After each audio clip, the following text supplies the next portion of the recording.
indígena tem na cidade grande? Quem é a mulher indígena?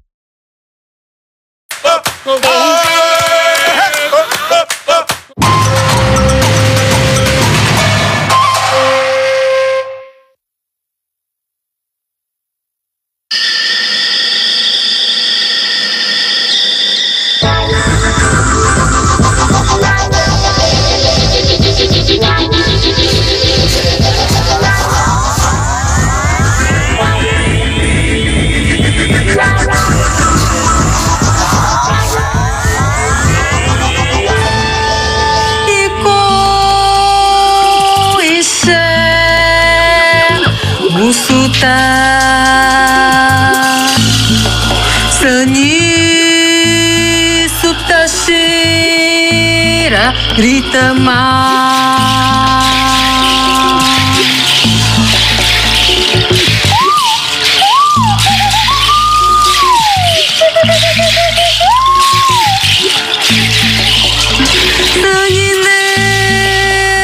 Sanine, grita mais. Ai que araquara uiria rianiti. Meu Deus! Ai que Tudo bom? Tudo bom? Meu Deus, isso é uma Manauê, isso não é Isso não é uma entrevista. Isso aqui é um programa feminista. Então a pauta é feminismo. Vamos ver como é que o feminismo é vivido, é atuado nas aldeias e na cultura indígena, né? A gente conversou um pouquinho antes, você já disse que feminismo não é bem assim. Sim. Então explica pra gente. Porque você perguntou, né, se eu era feminista, já assim de primeira, mas respondendo assim, porque o feminismo, eu acho que as parentes vão concordar comigo, se a gente fala na aldeia, as mulheres vão falar que não existe essa coisa de feminismo.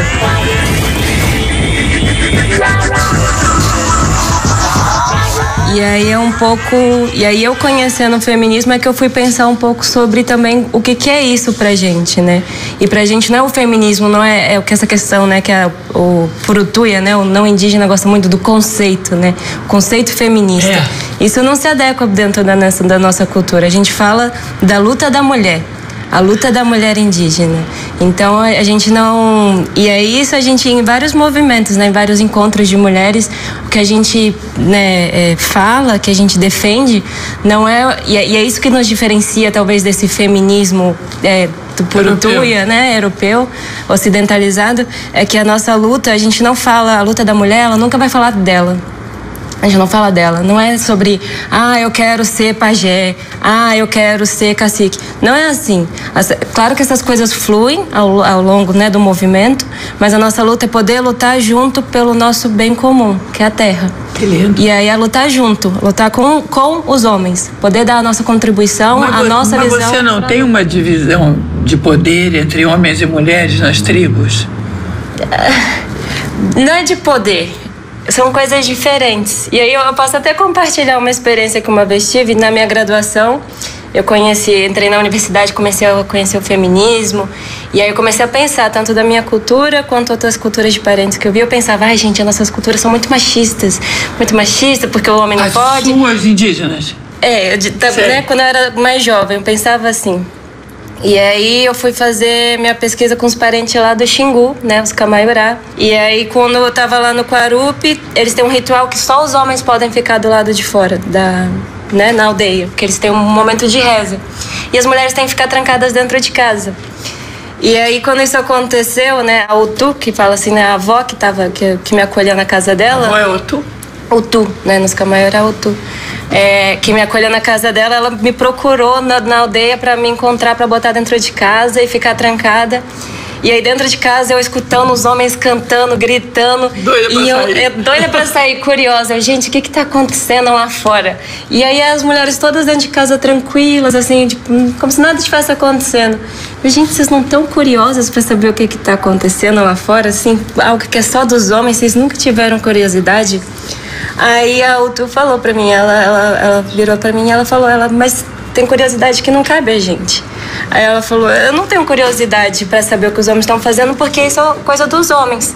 Assim como nós, mulheres, temos coisas do nosso universo que cabe às mulheres, não é dos homens. Ela falou, então, da mesma forma que eu não quero que os homens saibam de coisas do nosso universo, os homens também têm as coisas dele. A gente tem que respeitar. Mas as mulheres não servem aos homens? Não. Eu diria que é mais uma relação de parceria, de complementaridade. Vocês os concordam? homens têm uma função e as mulheres Concordam? Completamente. Eu duvido. Realmente, dos homens que eu conheço, das mulheres que eu conheço. Mas aí a gente pode entrar num outro ponto, que é um processo histórico, que a Márcia pode falar mais, que é essa questão de decolonialidade. Porque o que a gente vai falar, né? A gente vai falar que os nossos homens não têm machismo na aldeia, aí a gente estaria sendo utópico. A cultura indígena, são dois universos, sabe, Lu?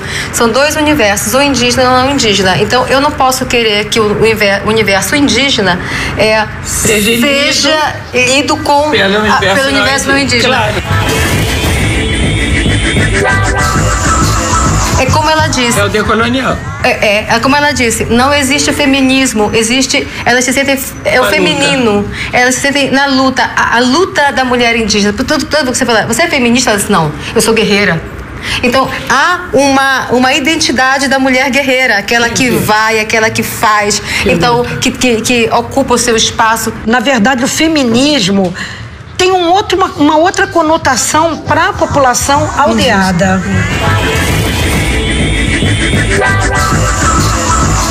A população aldeada vê exatamente como elas estão colocando, né? Que a coisa que é mais importante é a demarcação da terra. Tanto é que agora nós estivemos em Brasília na marcha, a primeira marcha de mulheres indígenas do nosso país, gente. 2.000 mulheres indígenas do Brasil inteiro estavam lá. Estavam lá. E essas mulheres vieram das aldeias ou elas já estavam Das aldeias e das cidades. Das cidades, exatamente. De todos os lugares. E aí, qual era o nome da marcha? Território, nosso corpo, nosso espírito.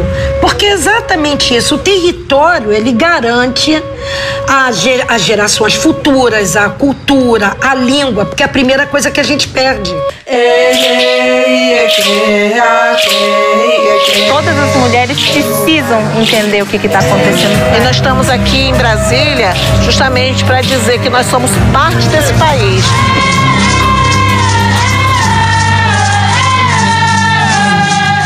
Quando vocês vêm para a cidade, tá? Como é que vocês lidam com os homens? Estou dizendo, é muito diferente os não indígenas, ou mesmo os indígenas na cidade. Tem uma diferença grande Deixa a Marina falar primeiro. É porque isso daí as problemáticas, né? Então a gente pode falar das problemáticas. Você está falando, eu estou ouvindo. Na cidade vai rolar isso como? Porque na cidade não é bem assim, não. Na cidade a gente tem...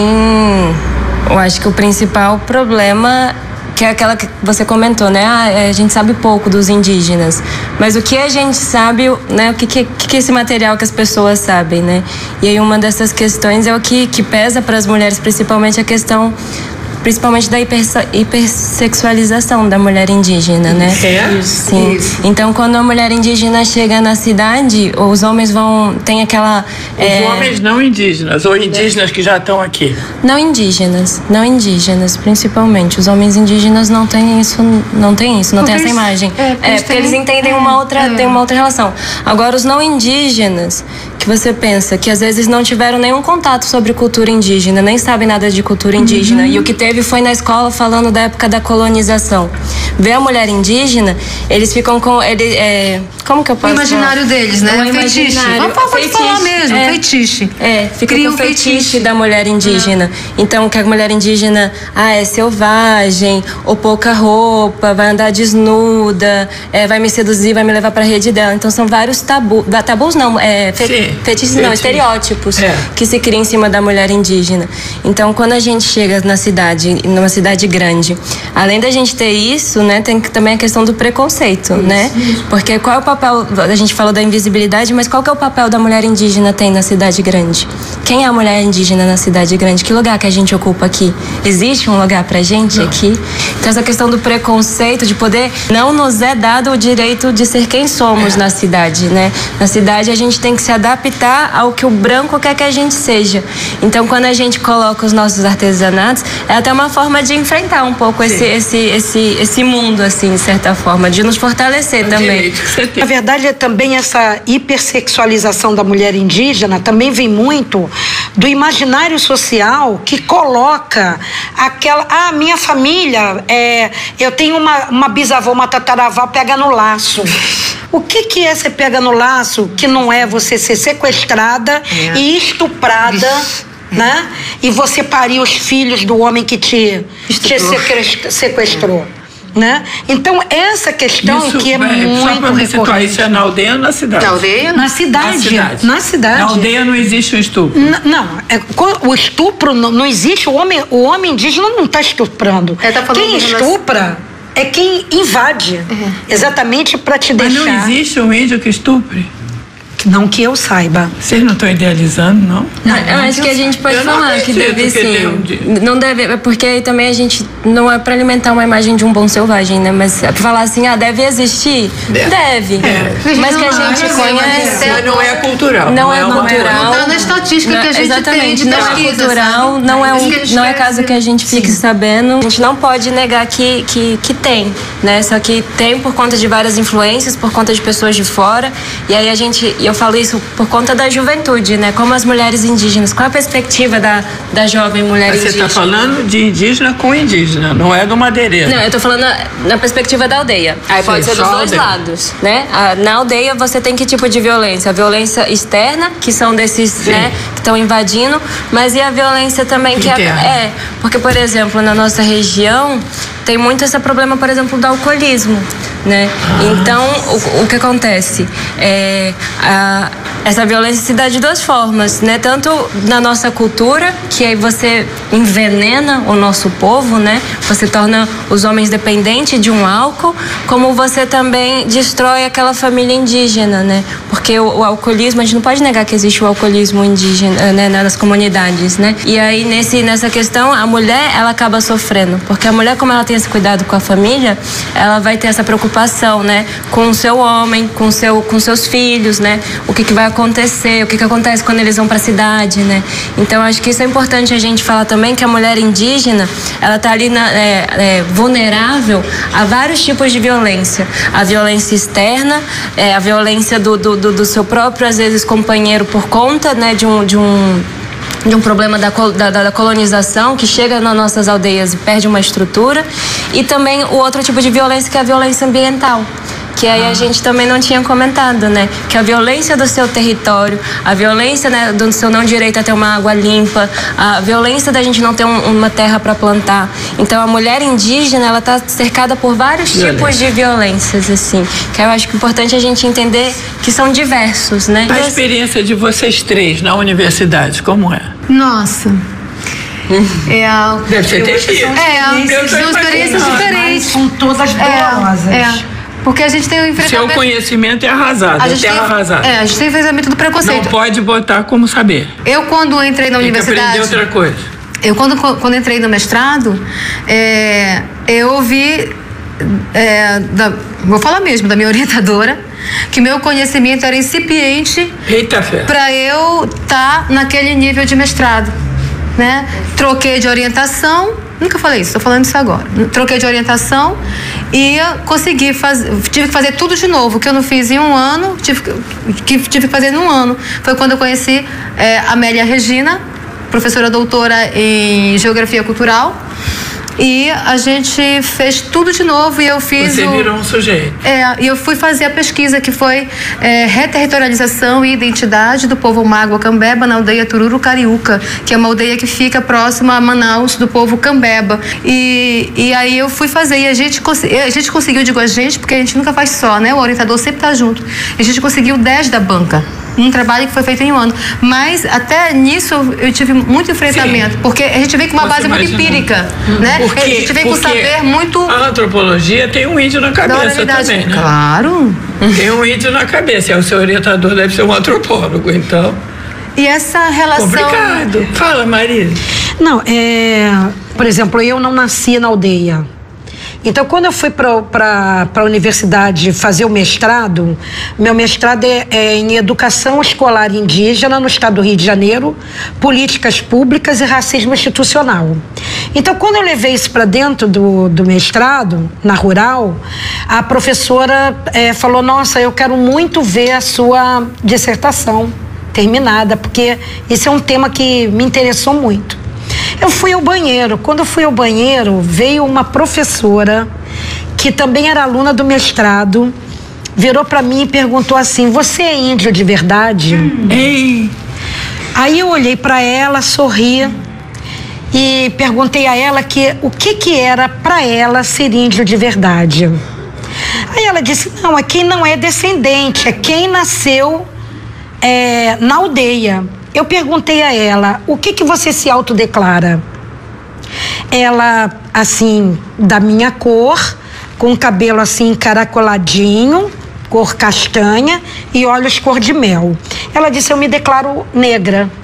Eu disse, mas você não nasceu na África, portanto você também é descendente.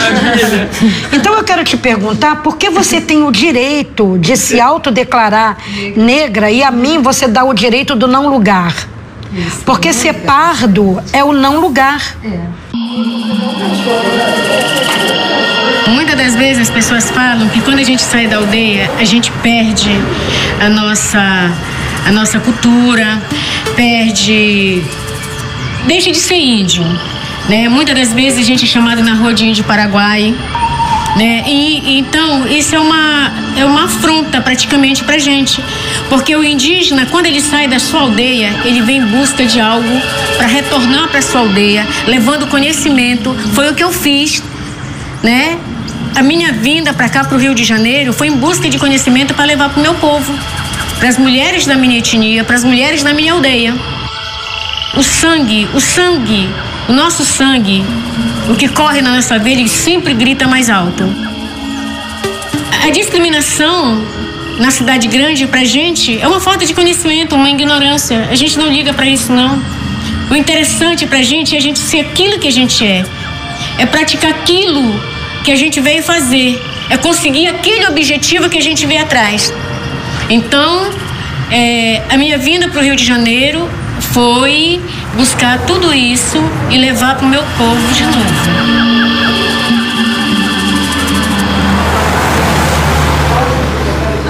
A pergunta desse programa é, afinal, o que querem as mulheres? Para de falar dos homens, eu quero saber o que querem as mulheres indígenas e não me enrolem. O que as querem mulheres, as mulheres? Né? Essa pergunta é do Freud, hein? Vem de lá de longe, século. As mulheres querem estar lutando ao lado dos homens, elas querem protagonismo também, elas querem poder ser o que elas quiserem. Protagonismo política. Elas não têm. Eu acho que elas estão conquistando mais protagonismo. Você está dizendo na cidade? Eu estou falando das duas coisas, porque é o seguinte, quando você tinha cultura sem a interferência do homem branco nas aldeias, essa mulher, ela tinha, pelo menos isso que muitas me disseram, elas eram iguais, elas eram tratadas com a mesma importância, elas saíam junto com os homens para a cidade, para lutar, para defender, para falar. Quando isso começou a ser levado, o tipo de pensamento da Igreja Católica para dentro das aldeias, isso mudou. Porque a Igreja Católica, ela leva valores completamente antagônicos do povo indígena. Você está dizendo que o povo indígena não conseguiu preservar 100%, porque a Igreja Católica já tem uma aculturação dentro da própria aldeia. Sim, também tem, mas também hoje tem uma resistência. Tem uma consciência disso, né? É um movimento que vai para trás e volta para frente. Eu penso assim com relação que nos meus escritos sobre mulher indígena, eu digo que abre-se um novo cenário para essa mulher indígena, onde ela é a nova mulher indígena do século XXI. Quem é a nova mulher indígena do século XXI? É justamente essa mulher que desbrava esses novos territórios, que são o território da educação, que vai para a universidade, que estuda, que volta lá com o seu povo, que faz a diferença. Essa mulher que diz, não... Dentro da aldeia. Ela sai da aldeia para a cidade para estudar, mas ela volta ela fica fazendo o caminho da volta. Ela fica volta fazendo muito diferente. Não, ela vai para a cidade, ela estuda, e quando ela volta, não é que a gente volta diferente, a gente volta com novos conhecimentos, novos repertórios que a gente pode dizer aqui, ó, a gente pode fazer dessa forma, bora fazer dessa forma, vamos se organizar em associações para que o nosso artesanato tenha um valor diferenciado lá fora. Eu sei como fazer isso daqui e chegar ali. Não, então vamos nos organizar, mulherada, vamos fazer diferente. Olha, eu sei fazer uma antologia, eu aprendi na universidade que a escrita é a nossa flecha. Hoje o nosso arco e flecha deu lugar à caneta. Gente. Sabe, deu lugar à caneta. E internet, essas coisas? A internet também, a gente descobre que a internet é um veículo de divulgação. Você não vai escapar da minha perguntinha que não quer calar, não. O que querem as mulheres indígenas? Bom, eu acho que essa resposta não é apenas para as mulheres indígenas, né? Eu acho que para todas as mulheres. Sim, foi perguntado por um judeu alemão, né? Austríaco, né? Mas que eu acho que a gente quer que os nossos filhos possam viver, né? E fazendo aquela oposição do viver e sobreviver. E que não seja só os nossos filhos, mas os filhos dos outros, né? Que na aldeia, né? Os parentes vão concordar, a gente não tem só um filho, assim, né? A gente não cuida. A gente é mãe de toda a criançada tá solta, assim, e se tem uma criança perto de você, você vai cuidar dessa criança, né? Então essa relação que os nossos filhos, as nossas futuras gerações, elas possam sobreviver, elas possam viver, né? Da maneira como... né, diz a filosofia indígena, né, dos parentes, o bem viver, né? E o bem viver é a ideia que a gente entra em equilíbrio em relação a isso. Qual que é o equilíbrio que a gente gera? Então, quando a gente fala, por exemplo, da questão do feminino, o bem viver, onde que está o bem viver, não, na questão do feminino? Está no equilíbrio, né, das funções dos homens, das mulheres, de respeitar o espaço do homem e da mulher, né, de respeitar o universo do homem, da mulher. Aí está o bem viver também. Mas, e que você tinha... uma defesa disso, é uma luta por isso, ou isso existe, não sei, é questionável? Isso existe de uma forma já desenvolvida na nossa filosofia. Isso é a filosofia indígena. Claro que os parentes Aymara e Quechua, digamos assim, deram fama, digamos assim, para esse termo, mas todos os povos têm a sua forma de bem viver, né? Que aí a gente traduz como o nosso modo de ser. Me diz uma coisa, vocês andam assim na cidade, vista de Iracema? Não. Por que estão assim aqui? Porque a gente... Cenografia? Pra mim, isso é representação do seu lugar de fala. A gente tem um empoderamento. A gente traz o Eu estava curiosa desde que vocês chegaram. O vermelho pra nós é o momento, representa a luta, né? Na rua vocês não andam assim? Não. Você anda? Mas quando a gente está numa mesa de debate... Pode ser que sim, é bonitinho. Vou sair daqui ou vou andar na rua, né? Não, mas você vai pro Museu Nacional assim, ter aula? Não pintada, mas é porque também a pintura pra gente é sagrada. Justamente. Né? Então, por exemplo, essa daqui específica pra mim tem um significado pro meu povo, né? O que é? Então, essa é a pintura das mulheres, porque o nosso povo terreno, a gente, como tá na fronteira ali perto do Paraguai, na época que teve a Guerra do Paraguai, a gente lutou na guerra, né? Temos terenas tanto que foram para a Guerra do Paraguai quanto foram enviados para a Segunda Guerra Mundial. Você vê, tiraram os parentes do nosso território para mandar numa guerra que nem... Enfim, mas que nem era nossa. E na Guerra do Paraguai foi pra gente um momento muito emblemático na nossa história, porque era na fronteira, era no nosso território. E as mulheres foram assim? E esse daqui foi depois da guerra. Então esse daqui é uma pintura depois da guerra, porque a gente ganhou, né?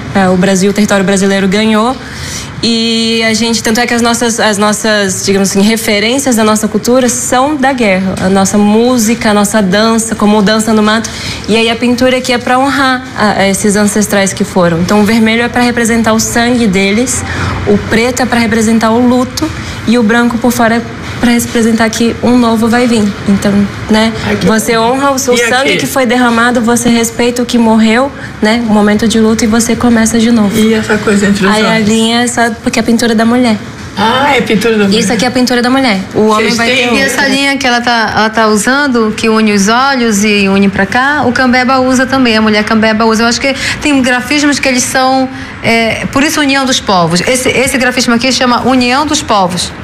Então esse grafismo você vai ver com vários povos, não sei se com Terena, aí eu pergunto para parentes, ou com Guarani. E esse universo nosso, ele tá todo transcrito no nosso artesanato, na nossa pintura, né? Essa questão das gerações, do tempo que a gente tem na nossa filosofia, tá no nosso artesanato também, né? Pensar a cultura indígena como o tempo da cultura indígena é o tempo circular, é o tempo da espiritualidade também nossa, né? Então, por isso, o cocá, ele faz essa referência da identidade, da ancestralidade, da cultura, da forma de representatividade que aquela liderança tem naquele momento. Então, isso aqui não é fantasia. Cocá não é fantasia. Cocá é elemento espiritual, elemento de identidade, de representatividade e usando a linguagem mais própria daqui de empoderamento. Gente, eu não vou tirar seu tambor nunca. Vou acabar aqui, não tem mais pergunta. Cara, que lindo! As prioridades do feminismo indígena me surpreendem. O protagonismo em lutas como a demarcação das terras e a denúncia de genocídio dos seus povos eram até pouco tempo lutas tradicionalmente masculinas. Hoje, ao contrário, vejo que são as jovens que defendem o valor da ancestralidade da cultura indígena. Elas batalham, sobretudo, pela importância feminina dentro da aldeia e pela visibilidade no contexto urbano. Eu venho de uma geração de antropólogos e sertanistas, mas assim mesmo, tudo isso é novo para mim.